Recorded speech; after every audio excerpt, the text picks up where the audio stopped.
Thirsk, a revised history.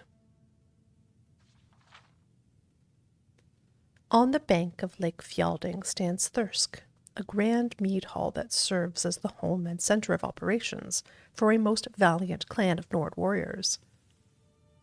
Long ago, a small group of Skald decided to leave the main village and free themselves of their brethren's strict adherence to nature worship.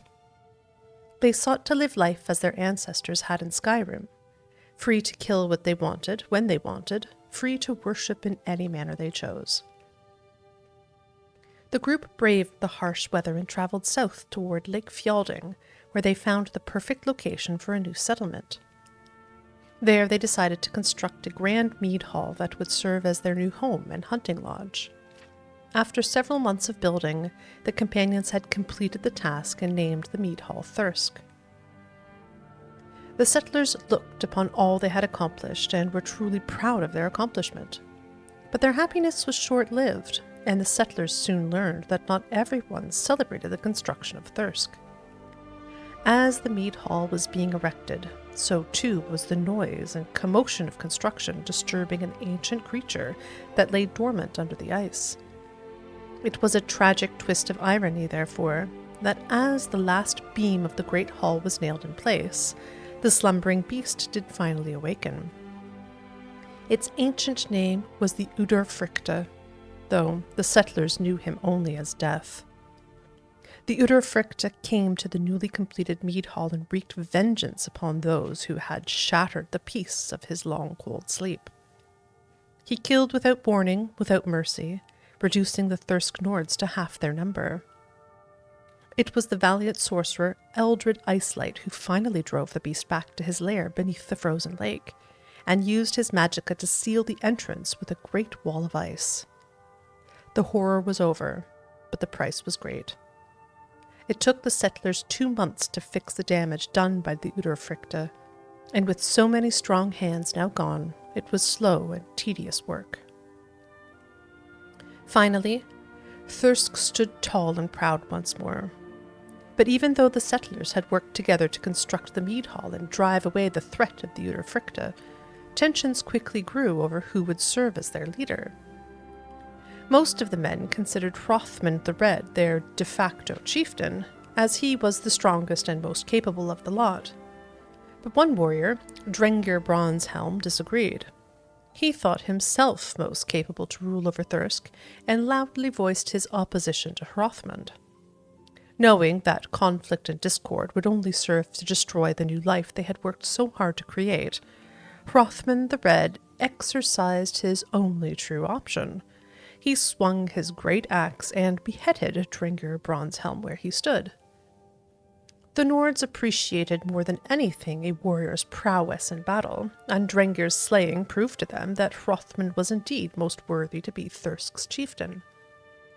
So that the other Nords would never forget he had proven his right to lead, Hrothmund placed Drengir's head on a pedestal in the center of Thirsk's main hall for all to see. And so began Thirsk's most time-honored tradition. Any warrior, regardless of race or sex, could claim leadership of the mead hall by displaying the most impressive battle trophy on the Great Hall's pedestal. So long as the spirit of Hrothmund the Red consented, that warrior would be named chieftain. Hrothmund's Bane. For 21 years, Hrothmund the Red ruled over Thirsk and its residents as chieftain. With his soft voice and great axe, Hrothmund brought peace and prosperity to Thirsk. But peace proved to be Hrothmund's undoing, for the mighty Nord grew restless in the warmth and safety of the mead hall. He longed for battle and adventure, to feel the frost in his veins once more, and could ignore the call of valor no longer. When word spread of a giant, bloodthirsty white wolf terrorizing travelers in the Mossring Mountains, Hrothmund took up his great axe and set out to defeat the beast alone. The men of the mountains named him Ondiaga, the Fell Wolf. The beast measured as large as an ox, with fur as white as new-fallen snow, and it was said no man or woman alive could bring Ondiaga down. The words of the mountain folk proved true. For while Hrothmund did hew one leg from the fell wolf, Ondjaga devoured the mighty Nord whole, leaving only his great axe as a grim reminder of man's failure against beast.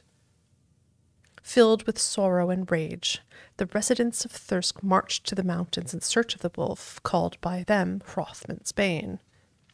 Only together did they manage to slay Ondjaga, and, as family, they feasted on his roasted flesh. The following is a list of Thirsk's chieftains since Hrothmund first ruled. Hrothmund the Red, Nord male, slew Drengr Bronzehelm and presented his head as a battle trophy. Ruled over Thirsk for 21 years, slain and devoured by Ondjaga the Fell Wolf.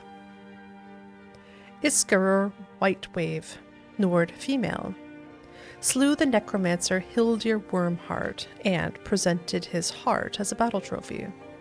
Ruled over Thirsk for 4 years. Einar, Nord male, slew the frost giant Gwalog and presented his foot as a battle trophy. Ruled over Thirsk for 6 years. Gisl Roundgut, Nord male, slew Einar and presented his sword as a battle trophy. Ruled over Thirsk for 2 months. Einar the Younger, Nord male, slew Gisl Roundgut and presented his stomach as a battle trophy. Ruled over Thirsk for 7 years. Grotgaror, Nord male, slew the White Witch Katla and presented her staff as a battle trophy. Ruled over Thirsk for 2 years. Amelie Bontecu, Breton female, slew Grotgaror and presented his head as a battle trophy. Ruled over Thirsk for 3 years. Thorormr Stormkiller, Nord male, slew the brothers Annie and Ali and presented their enchanted hammers as battle trophies. Ruled over Thirsk for 16 years. Aegilif, Nord female, slew Odni the Unfaithful and presented her hand as a battle trophy. Ruled over Thirsk for 8 years. Cachino Aurelia, Imperial male, slew the Imperial hero Claudius Anzioni and presented his sword as a battle trophy. Ruled over Thirsk for 3 weeks. Fraud. Eldjar Bearskinner, Nord male, slew the Imperial fraud Cachino Aurelia and presented his tongue as a battle trophy. Ruled over Thirsk for 5 years. Falki the Fat, Nord male, slew a pack of 6 rabid wolves and presented their claws as battle trophies. Ruled over Thirsk for 3 months, succumbed to madness and death as a result of rabies. Svana the Knife, Nord female, slew Greta Wolfchild and presented her sword as a battle trophy. Ruled over Thirsk for 4 years. Bynir Whitebeard, Nord male, slew 3 orc raiders and presented their eyes as battle trophies. Ruled over Thirsk for 22 years. Skjoldr Wolfrunner, Nord male, slew the wizard Gris the Yellow and presented his head as a battle trophy. Ruled over Thirsk for 3 years, slain in the mead hall. There is, here, a period of unrecorded histories. At some point, the Urfricta was dealt with once and for all, but the leader of Thirsk in this time is unrecorded.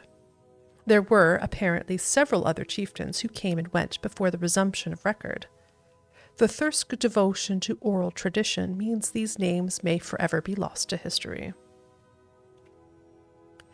Girgan the Colossus, Nord male, slew Thjol the Ill-Minded and presented his brains as a battle trophy. Ruled over Thirsk for 6 years. Vibik the Stone, Nord female, slew 7 Imperial pirates and presented their helmets as battle trophies. Ruled over Thirsk for 3 years. Hjarknir Greenhand, Nord male, slew an entire grove of Spriggans and presented their taproot hearts as battle trophies. ruled Thirsk for 27 years. Bujold the Intrepid, Nord femaled, slew the great beast of Ilfark and presented its stomach as a battle trophy, rules Thirsk as of this writing. Expansion. The Thirsk Mead Hall is nearly the same today as it was at its founding, a testament to the quality of its construction. But while Thirsk itself did not grow, its inhabitants did, and before long the Grand Mead Hall could not house all who wished to dwell within. So over the years, many Nords have left Thirsk to establish their own private dwellings out in the wilderness of Solstheim, relying on the island's many caves and natural shelters. But those who left are always welcome back at Thirsk, and many return frequently to enjoy the Mead Hall's hospitalities. It is also important to note that although much time has passed since the group first left the Skal village, the Skal and Thirsk Nords have always remained civil to one another, and even trade resources on occasion. Relationship with Raven Rock. The Thirsk Nords hold the same relations with Raven Rock that they once held with the Empire when its presence was more known on Solstheim. A deliberate disinterest and lack of complication. Both sides remain happy if they can plausibly believe the other doesn't exist. Which is not to say there is any cause for enmity, rather there is simply no cause for fellowship among these two very differing cultures.